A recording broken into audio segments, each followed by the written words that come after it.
Mister Narayan Awasthi वीर रायचंद की बात को सुनने के बाद एक पल के लिए गुस्से से भर गए, क्योंकि वीर रायचंद ने बड़ी ही बदतमीजी से उनसे बात की थी। अगले ही पल वो पांचों फाइल्स चेक करने लगे और एक फाइल अपने हाथ में लेकर बोले, तो जैसा कि आप लोग जानते हैं कि आप लोगों ने कल रात मीटिंग की है और सभी ने अपने तरीके से प्रेजेंटेशन दिए हैं, लेकिन मिस्टर अरमान सिंघानिया, आप अपनी कंपनी की तरफ से प्रेजेंटेशन नहीं दे पाए। ये बात भी यहाँ पर मेंशन्ड है, पर फिर भी मुझे आपको ये बताते हुए खुशी हो रही है कि फॉरेन क्लाइंट्स ने ये प्रोजेक्ट्स सिंघानिया इंडस्ट्रीज को ही दिए हैं। नारायण अवस्थी के अनाउंसमेंट को सुनने के बाद वीर रायचंद गुस्से से पागल हो उठा। वो अपनी जगह से उठा और नारायण अवस्थी की ओर बढ़ गया और अगले ही पल उसने उनका गिरेबान पकड़कर नफरत से कहा, ये क्या बकवास है? ऐसा कैसे हो सकता है?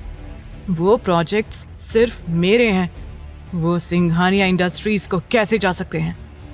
जरूर तुम लोगों ने ही कुछ ना कुछ पैसे खाए होंगे, वरना ऐसा नहीं हो सकता है।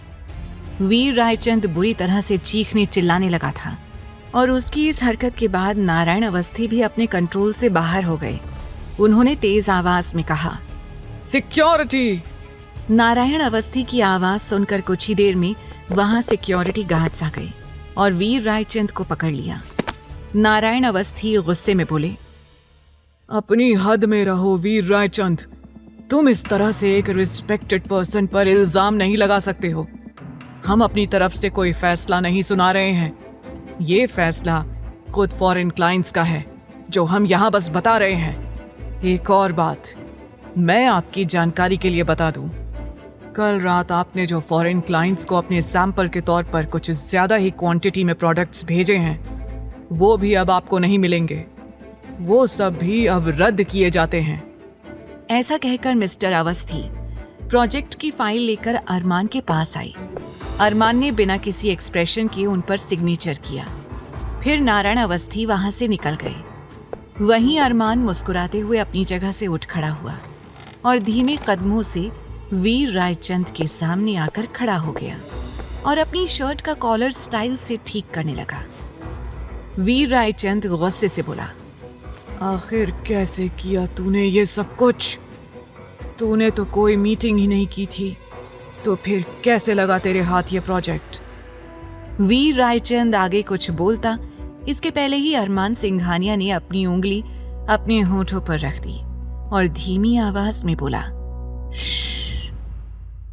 अरमान सिंघानिया के सामने अगर कोई ज्यादा ऊंची आवाज में बात करता है तो वो उसे बिल्कुल भी पसंद नहीं है, समझे तुम?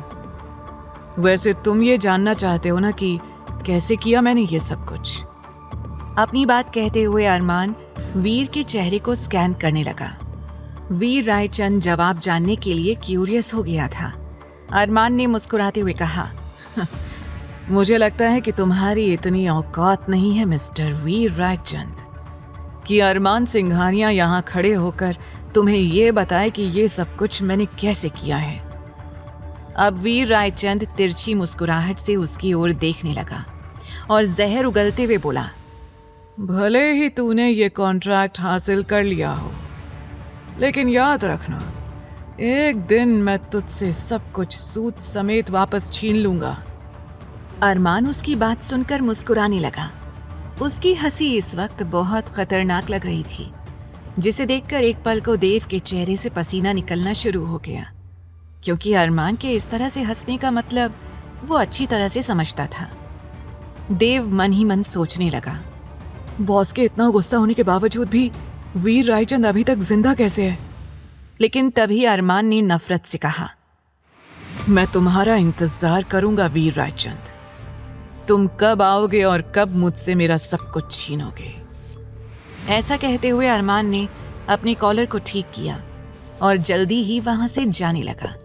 लेकिन इससे पहले कि अरमान उस हॉल से बाहर निकल पाता, वहां वीर रायचंद की एक आवाज गूंज उठी। वो वार्निंग देते हुए बोला, अरमान सिंघानिया, बहुत घमंड है ना तुम्हें अपनी दौलत पर, ताकत पर। याद रखना, मैं सब कुछ तुमसे छीन लूंगा।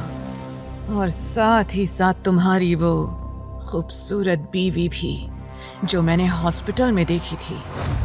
मैं जानता हूँ कि अब तक तुमने ये तो पता लगा ही लिया होगा कि तुम्हारी शादी में तुम्हारी होने वाली पत्नी को भगाने के पीछे मेरा ही हाथ था। आगे की कहानी जानने के लिए देखें अगला एपिसोड सिर्फ पॉकेट एफएम के YouTube चैनल पर। और तेरे इश्क में के सारे एपिसोड्स को सुनने के लिए डिस्क्रिप्शन में दी लिंक से डाउनलोड करें पॉकेट एफएम ऐप।